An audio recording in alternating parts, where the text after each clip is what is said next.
Bienvenidos a esta presentación digital, a este lanzamiento virtual, a este lanzamiento digital del libro Prisionera de Hielo, de la joven escritora venezolana S.N. Avendaño, que son, bueno, las siglas de su nombre. Pero ya le preguntaremos por qué ella prefiere firmar como S.N. Avendaño y no por su nombre, que es bastante lindo. Vamos a darle la bienvenida a nuestra querida amiga a Sofía Avendaño a este espacio de la presentación de tu libro.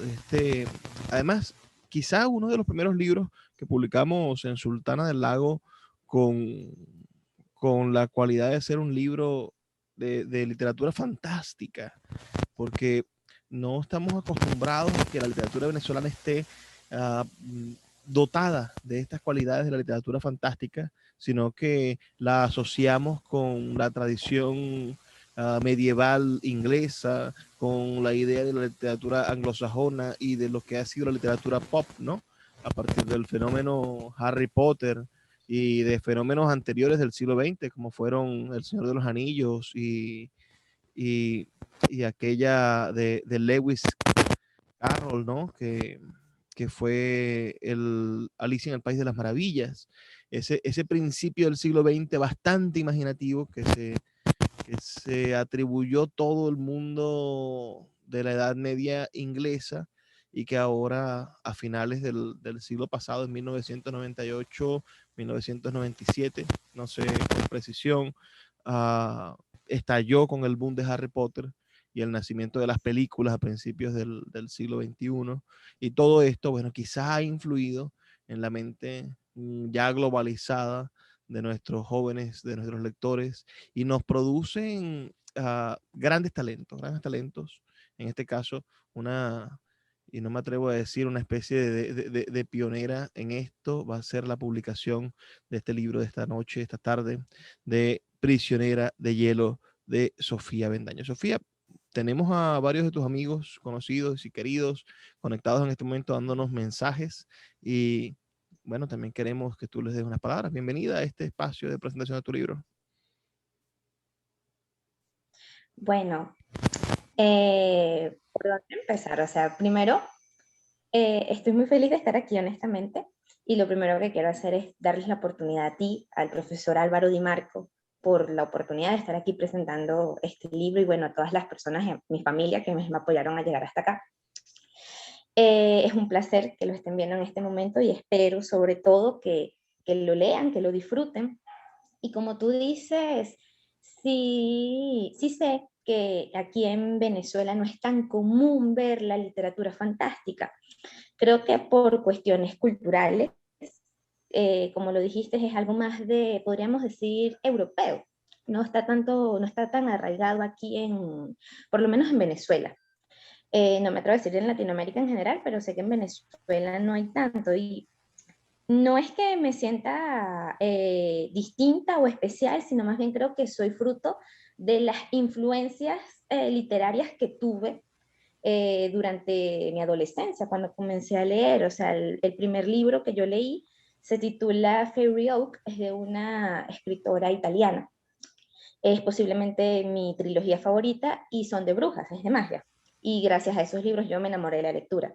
Luego empecé a leer Harry Potter, El Señor de los Anillos, y bueno, paré de contar y ahí fui subiendo y me quedé en la fantasía. De hecho, me atrevo a decirte que yo cuando pienso en crear historias, todas son fantásticas, todas tienen un elemento mágico, es una cosa que ya la tengo como muy arraigada y lo disfruto muchísimo. Claro que por lo menos también ahorita tengo la oportunidad de compartir con unos jóvenes maravillosos con los que estoy como la figura de asistente de cátedra dándoles clases en guión para cine. Y hay muchachos con mucho talento que también están muy influenciados con esto de la fantasía. Y me gusta pensar que no seré la única, sino que va a haber muchísimos escritores venezolanos que van a sacar obras de fantasía de calidad y que van a ayudar como a esta visión que yo tengo, no sé, es como muy personal, que hay personas que sienten a veces que el género de la fantasía está como un poco, se podría decir, sobrevalorado, porque no se considera tan profundo, puede ser, pero para mí es todo lo contrario, es un género muy bonito que nos ayuda a explorar en las profundidades de lo que puede ser la mente humana, conflictos humanos, pero no mostrarlo de una manera tan clara, sino más bien de una forma mucho más subjetiva, puede que incluso más inconsciente. Y el irte envolviendo en la historia de fantasía, el irte envolviendo en el universo, te va mostrando poco a poco esa realidad, esos problemas, esas cosas que atormentan al personaje o que atormentan a la sociedad que está involucrada. Y por eso me parece que la fantasía es algo maravilloso, te permite dar un mensaje contundente de una manera más dosificada, se podría decir, sí se podría decir. Vamos a volver a este tema de la fantasía en breve, pero me gustaría entrar, comenzar por tu nombre, es decir, ¿por qué SN Avendaño y no Sofía Avendaño? ¿Por qué no firmar de esta manera? Y después el nombre del libro. ¿Por qué llamarlo Prisionera de Hielo? ¿Qué quieres decir no solamente en la portada, en las primeras letras que nos conseguimos? Esenia Bendaño, mi nombre es Sofía Nazaret. Mira, yo creo que yo quise convertirme en escritora como desde los 12 años. Y desde entonces yo en esa época quería un nombre que tuviera punch, ¿sabes? Que sonara bien. Y empecé a buscar Sofía N. Avendaño, Sofía Avendaño, Sofía Avendaño Aguirre, que es el nombre completo, y no terminaba de convencerme. Después también vi que hay autores que me gustan mucho que firman solo con sus siglas, con sus iniciales, y dije, bueno, déjame probar, y escribí SN Avendaño. Y me gustó cómo sonaba y realmente se quedó. Después de que hice eso, hasta cambié mi dirección de correo electrónico y puse SN Avendaño, y empecé como a encariñarme con el sonido del nombre. Como te digo, no es algo que se me ocurrió ahorita con la novela, sino ya tiene tiempo. Yo empecé a escribir algo que se llaman, con algo que son fanfics, en mi adolescencia. Y uno de los nombres que usaba como seudónimo era el SN. Así que es como una forma de darle como que ese pequeño tributo a mi yo adolescente que firmaba así y decirle como que, bueno, ya no escribes fanfics que nadie lee, sino escribes una novela y sigues siendo tú. Entonces es posiblemente por razones muy personales más que cualquier otra cosa, porque mi nombre sí me gusta mucho y me encanta. Ahora hablemos de Prisionera del Hielo. No es, según entiendo, porque bueno, los fanfics a veces son verdaderamente extensos. Cuando uno navega por ese sitio inatrapable, digamos, para la gente de la literatura que es Wattpad, ¿no? Es una comunidad de gente que Sí. escribe y escribe mucho uh, y que regularmente no leen los clásicos de la literatura o conocen muy poco sobre la historia literaria o sobre el hacer artístico, sino que Uh-huh. la escritura es como un modo de vida aparte del hecho literario, aparte del hecho artístico literario. Uh, pero si escribiste fanfic, supongo que escribiste bastante, que tuviste bastante fogueo en la escritura. Sí. Cuéntanos qué hubo antes de llegar a Prisionera del Hielo y cómo se configura Prisionera del Hielo. Bueno, mira, antes de Prisionera del Hielo hubo otras historias. Como te dije, las primeras fueron fanfics, algunos eran de los Vengadores, otros eran de Harry Potter, en fin, de las cosas que me gustaban durante mi adolescencia. Y era básicamente yo intentando llevar la historia como a mí me gustaba. Después de eso hubo un día en que me cansé de escribir de personajes, historias de otros y empecé a escribir mis propios personajes. En el caso, bueno, tengo cuadernos con historias que escribía a mano y son muy malas porque en ese momento no tenía ni idea de cómo escribir una novela y son bastante, un poco, no me gustaría que se conocieran. Pero lo cierto con Prisionera del Hielo fue que, mira, cuando yo era pequeña, mi familia paterna es de origen andino, son de Mérida. Y mi papá siempre me contaba una leyenda sobre las 5 águilas blancas, que es la leyenda que se desarrolla sobre lo que es Sierra Nevada, sobre cada uno de los picos. La leyenda, entre palabras más y palabras menos, habla sobre que una princesa indígena de nombre Caribay se enamoró del plumaje de las águilas y las persiguió tanto que las águilas salieron volando despavoridas y siguieron volando hasta que se posaron en los 5 picos de las montañas. El frío era tan fuerte que las águilas se congelaron y así fue como se formó Sierra Nevada. Esa leyenda a mí me gustaba muchísimo y tanto que nunca la olvidé, la recuerdo perfectamente.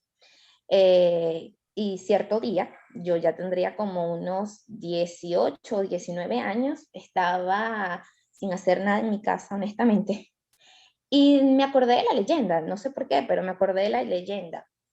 Y me puse como a escribir una historia, cambiando muchos hechos, rescaté solo a los indígenas y a lo que sería el águila y a las montañas, por supuesto, pero empecé a jugar. Primero empecé a crear cómo era una tribu indígena que podría vivir en estas condiciones, luego empecé a jugar un poco como con el tema de la leyenda y ahí se me ocurrió que, bueno, porque serían águilas nada más, porque no son más bien espíritus. Y bueno, allí empecé con el proceso creativo. Y casi que me volví loca porque, o sea, se me ocurrió que se convertía en una estrella, se me ocurrieron muchas cosas que, claro, con el tiempo fui puliendo, algunas cambiaron. Durante el último año, que fue el que más le dediqué a la escritura de la novela, cambiaron muchísimos detalles, pero en esencia sí fue como surgió. ¿Qué se quedó de la leyenda original?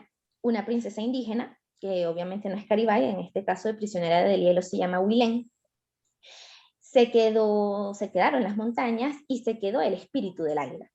No quiero comentar mucho sobre el espíritu del águila porque eso sería dar spoilers de la historia, pero lo que es el águila y lo que representa el águila en sí misma para mí es lo más importante y como con lo que más me encariñé de esta novela.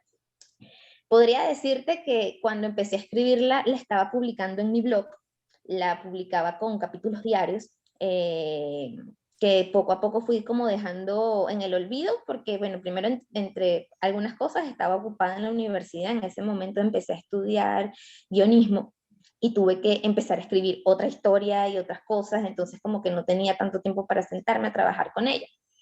Pero en el momento en el que estaba escribiéndola, yo hasta hice ilustraciones a mano sobre cómo se deberían ver esos personajes y las publicaba en mi Instagram para hacerme publicidad a mí misma. Más adelante, como te dije, la paré y cierto día, hubo un día que me metí y leí el blog y me di cuenta que me gustaba mucho esa historia con la que estaba trabajando y que no quería dejarla solo como una historia corta en un blog. Así que la bajé inmediatamente y empecé a pulirla y arreglarla y arreglarla hasta que llegó con el profesor Álvaro y vi como mi oportunidad para desarrollar Prisionera del Hielo con mayor detenimiento y mayor, se podría decir, ahínco. Estamos en Y presencia así es. entonces de literatura fantástica venezolana. Dentro de un contexto, ¿alguien podría reconocer a Venezuela en tu literatura? Realmente no lo sé. No me atrevería a afirmarlo porque primero yo parto de la premisa de que la literatura siempre debería ser universal, que cualquier persona debe poder comprenderla e identificarse con ella porque en esencia en las historias trabajamos con personajes que representan a los humanos. Y no importa en dónde vivamos, todos somos humanos y pasamos por muchas situaciones, por muchos problemas o incluso momentos felices que solo puedes sentirlo y experimentarlo cuando eres humano y que no cambian. O sea, sentimientos como el amor y el miedo lo siente una persona que vive en Venezuela, una persona que vive en China y sin importar su religión. Y así. Y en cuanto a la historia, realmente nunca hago mención a lo que se encuentra en Venezuela ni nada por el estilo. No, para mí no era como lo más importante detallarlo.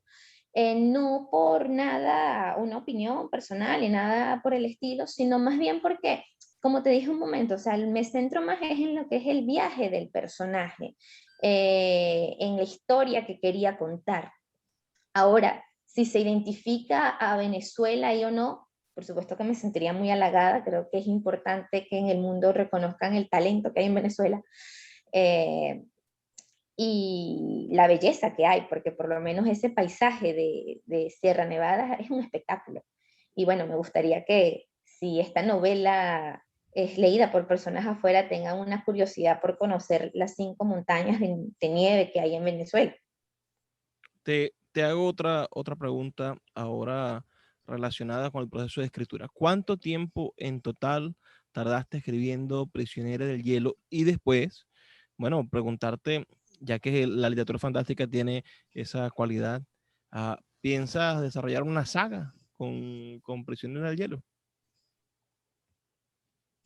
Bueno, con Prisionera del Hielo, como te digo, fueron, si contamos el tiempo cuando le escribía en el blog, eso fue alrededor de un año. Luego, el tiempo que estuvo en pausa y toda una mitad del 2020, se podría decir que fue un año y medio trabajando en la novela, si totalizamos todo el proceso. Y no, Prisionera del Hielo es una novela autoconclusiva. Ya Willem vivió lo que tenía que vivir y creo que agregarle otra cosa sería explotar demasiado la historia, el personaje y el universo en sí mismo. Es una historia puntual y realmente es como, a lo mejor puedo sonar un poco sentimental o cursi, pero es como un regalo que yo le hice a las montañas, a las águilas de la leyenda y a la misma Mérida. Así lo veía cuando empecé a hacerlo y así lo sigo viendo. Es como mi forma de honrar ese linaje andino que también tengo. Me gustaría, por supuesto, seguir trabajando en otras novelas. Ahorita actualmente estoy trabajando en otra, pero son temas totalmente diferentes a los que se plasman en Prisionera de Hielo. Vamos a los personajes. Háblame de los personajes, los protagonistas, los personajes principales. ¿Qué tipo de personajes van a encontrar los lectores? Acostumbrados siempre los lectores de literatura fantástica a tropezarse con personajes bastante intensos, memorables, de los cuales terminan hasta enamorándose. Háblame de los personajes que nos presentas en esta novela, en Prisionera del Hielo. Mira, en Prisionera del Hielo básicamente hay 3 personajes fundamentales. Estos son Willem, que es la protagonista, Jonás, que es su mejor amigo fiel, que no puede faltar en una historia de fantasía, y también está el personaje de Kaklali. El personaje de Kaklali es fundamental en esta historia. Yo la llamo toda la mayor parte de cariño. Yo misma de cariño le puse el nombre Kat. Y ella es básicamente, ¿cómo podríamos decirlo? En el personaje de Kat intento representar como esa fortaleza femenina, esa mujer que podríamos identificar en historias fantásticas como la bruja, pero una bruja buena, por supuesto. Es bastante intensa, por supuesto que está muy conectada con el mundo espiritual y básicamente es el principal conductor de lo que es la magia en esta historia. Willem, en cambio, es una joven aventurera, es una joven que realmente no sabe por qué está en este mundo, no entiende, porque con ella es como representar este sentimiento de la persona incomprendida, no incomprendida con complejos, sino incomprendida de que no, simplemente siento que no pertenezco a este lugar, no pertenezco a este sistema de creencias, es diferente a mí. Y en la historia es para que Willem básicamente se descubra a sí misma y descubra porque tiene una conexión tan importante con lo que son el mundo de los espíritus en general. Y Jonás es este amigo fiel, también es esa persona que sigue al personaje principal hasta el fin del mundo, porque es un buen amigo. Y se podría decir que es el vínculo emocional más fuerte que tiene Willem. Es el personaje que hace que se cuestione muchas cosas, es el personaje que la empuja cuando ella no es tan fuerte como quiere serlo. Así que yo creería que es como uno de los personajes donde uno puede desarrollar mayor empatía. En algún punto se cruzan los tres coinciden en el camino y la dinámica entre los tres es bien agradable. Por lo menos yo disfruté muchísimo trabajando la dinámica solo de Willem y de Jonás. Creo que tienen muy buena química, pero cuando incorporé a Kat al grupo, formas un equipo bastante agradable, bastante interesante. Y se podría decir que hay como un equilibrio, porque entonces tienes a la espiritualidad de Kat, la rudeza de Jonás y ese liderazgo de Willem. Entonces tienes un equipo bastante interesante y bueno, yo creo que te pueden caer bastante bien si lo lees. Eso es muy importante para quienes aman la literatura fantástica, porque ellos terminan, bueno, haciéndose casi hermanos de los protagonistas, de los personajes. Vamos a redondear algunas ideas. Quiero que nos expliques un poco, tú que naciste en 1998, me sorprende tu juventud y todo el tiempo que has dedicado a la escritura. Ah, Háblanos sobre la manera en la que tú entiendes la literatura. ¿Tú crees que la literatura en Venezuela tiene algún futuro? Tú como joven, es decir, pensando en general saber si Venezuela tiene algún futuro, que ya es una pregunta difícil de responder, pero hablemos de la literatura venezolana. ¿Cuál crees tú que es el panorama? ¿Qué ves y qué sientes perteneciendo tú a una generación de lectores que no son los que van a las escuelas de letras y que no son los ratones de biblioteca, estos que creen o que viven en una burbuja de la historia de la literatura, sino como lectora aficionada desde niña y bueno, y ah, como ahora estudiante, como parte del mundo del cine con tus estudios de guión, pero también como lectora de ese otro mundo, de ese otro espacio que es la literatura popular, la literatura de masa, la literatura fantástica. ¿Cómo ves la literatura venezolana? Mira, yo creo que la literatura venezolana, por supuesto que tiene oportunidad. Hay personas muy talentosas. En cuanto a... Lo que pasa es que creo, y soy totalmente honesta, que en Venezuela nos falta amor por la lectura. No lo tenemos arraigado, o sea, no es común, o por lo menos no en el círculo en donde yo crecí, ver a niños leyendo. Y si no tienes niños leyendo, es difícil que tengas adultos que leen. Así que creo que eso es algo importante que tenemos que hacer, porque para ser escritor primero tenemos que ser lectores.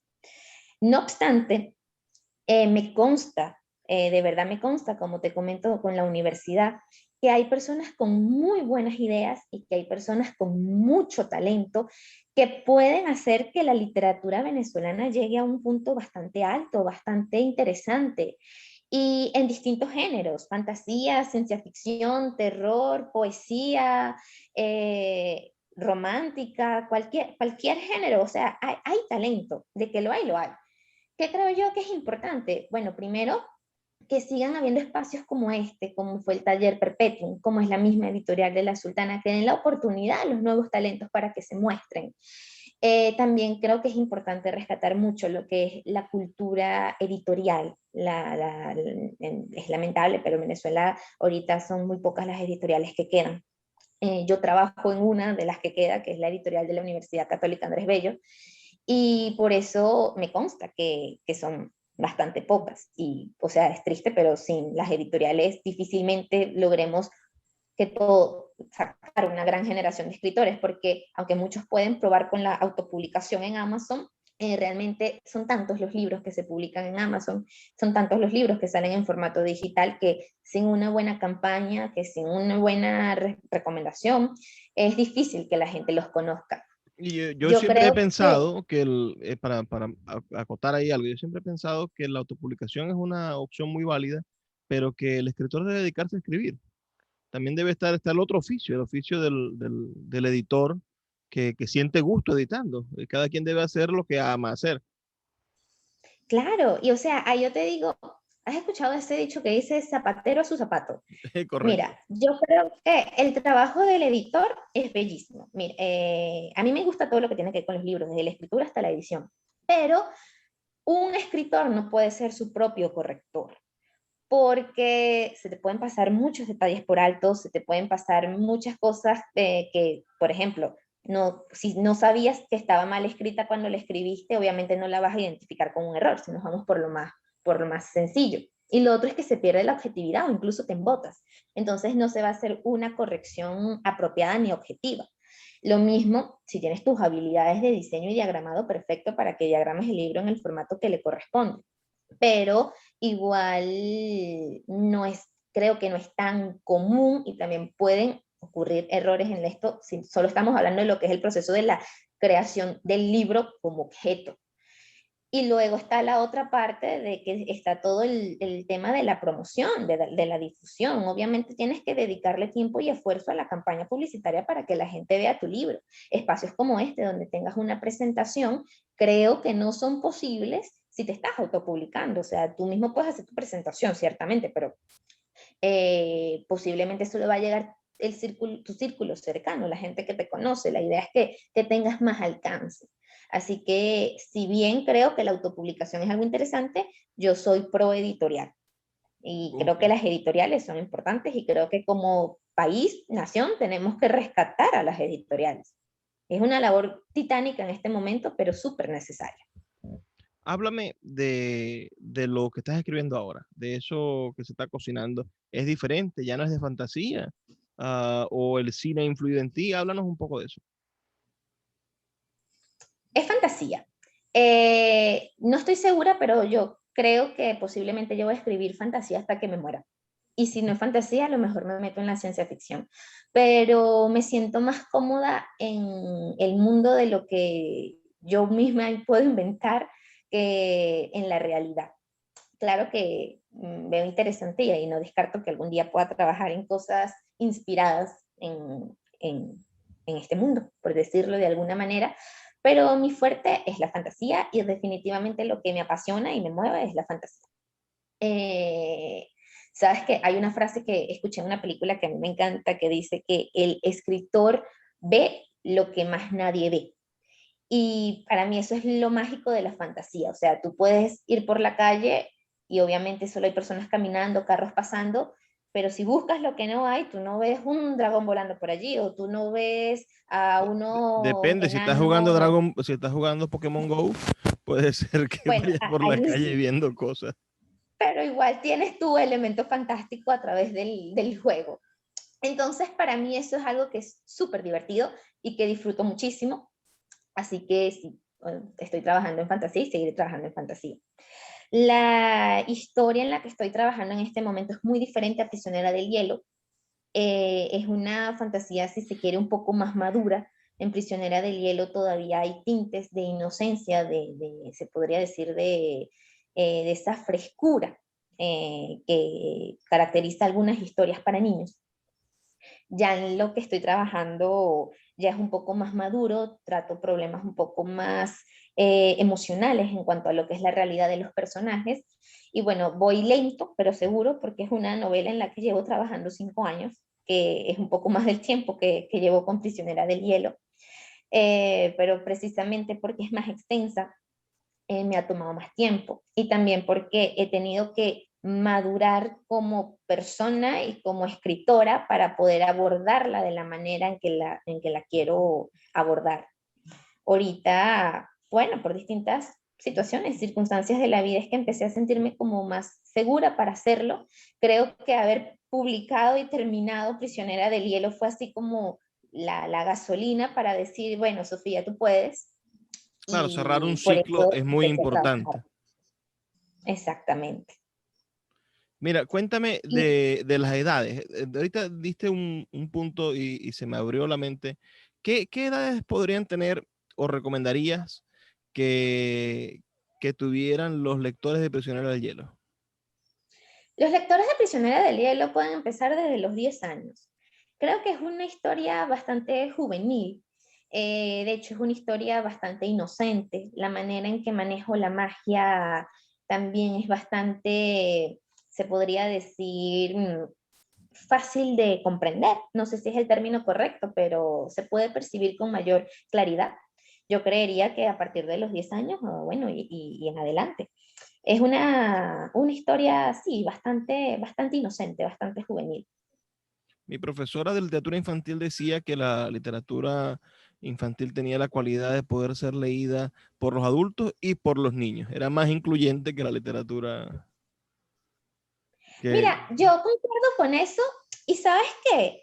Yo creo que algo que ocurre con las historias infantiles es que en las historias infantiles se leen dos historias, la historia que lee el niño y la historia que lee el adulto, porque posiblemente el niño que se acerque a Prisionera del Hielo va a fascinarse o a encariñarse con las luces del bosque, con el espíritu del águila, con las montañas y todo, pero posiblemente alguien un poco más maduro, más adulto, va a entender más el complejo existencial que tiene Willem de lo que lo puede hacer un niño.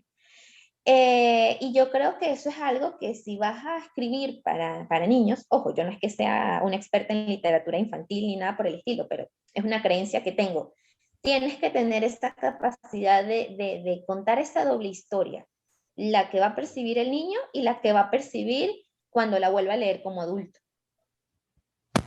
Ok, ok, interesante esa doble vertiente también. Nunca había pensado, me he detenido a pensar en qué pasa cuando después, cuando creces, vuelves otra vez al libro. Si hay nostalgia, si hay descubrimiento de algo, si hay como un reencuentro esperado. Mira, Sí, vamos, yo creo vamos, que, ah, te ajá. escucho, te escucho. No, iba a decir que yo creo que las historias, nuestra percepción sobre las historias que leemos cambian a medida que vamos creciendo, porque vamos madurando, el sistema de creencias cambia y los detalles que percibiste en algún momento son muy diferentes a la manera en que los percibes ahora, incluso ahora puedes percibir muchos más de los que viste en ese momento. Por eso también soy pro a que hay que leer los mismos libros en varias oportunidades, pero con cierto tiempo con cierta diferencia de tiempo entre una lectura y la otra. El novelista Jorge García Tamayo, a quien yo aprecio mucho, siempre decía que la literatura no se hizo para leerse, sino para releerse, que se descubría la literatura en el momento que se releía. Sofía, vamos cerrando. Ah, esto es un abreboca de todo lo que nos ofrece tu novela y lo que le ofrece a los lectores. Y es el primer encuentro que nos estamos planteando para la promoción de tu obra, porque esperamos poder, bueno, permitirle a quienes nos leen, a quienes nos escuchan y a quienes están acercándose a tu literatura, conocer más de ti en el futuro muy próximo. Entonces, danos una huella. ¿Qué va a obtener un joven, un niño, alguien? ¿Qué va a obtener alguien que lea hoy, mañana, pasado o en cualquier momento, que lea La prisionera del hielo de S.N. Avendaño? ¿Qué se va a llevar? Lo primero que quiero creer que se van a llevar es una aventura. Es una novela de aventura. Y creo que esa forma de explorar al bosque y explorar la magia es bastante divertida y apasionante. Pero más allá de eso, me gustaría que entiendan la metáfora que utilicé a través de la magia. Ese viaje que hace Willem, ese descubrimiento que hace Willem, que lleva al final de la novela, que obviamente no contaré aquí, es realmente una metáfora. Y si las personas pueden entenderla, me daré por bien servida. Y por eso recomiendo que lleguen hasta el final y piensen un poco y separándola del contexto mágico y separándola de las situaciones que se enfrenta la joven, me gustaría que se den cuenta de que es perfectamente igual a cualquier joven venezolano o de cualquier parte del mundo que esté en la juventud, que esté en ese paso a cada vez acercarse más a ser adulto, cada vez más a ese paso a enfrentar la vida. Si entienden la metáfora, me doy por bien servida. Amén, amén. Ojalá tengamos suerte y la metáfora consiga anidarse en los corazones de muchos. Vamos a despedirnos, pero no sin antes recordarles a todos los que están allí acompañándonos, que este libro ya está disponible en Amazon Kindle y en Google Play Books, que pueden leer un 20% de este libro gratuito en cualquier teléfono Android, y que compartir este video y compartir el enlace de promoción del libro es una muy buena manera de apoyar a jóvenes talentos de la literatura venezolana como lo son nuestra amiga Sofía Bendaño. Gracias a todos por estar con nosotros y por continuar, porque la idea es que este pequeño acto de presentación pueda ser replicado muchísimas veces. Muchísimas gracias.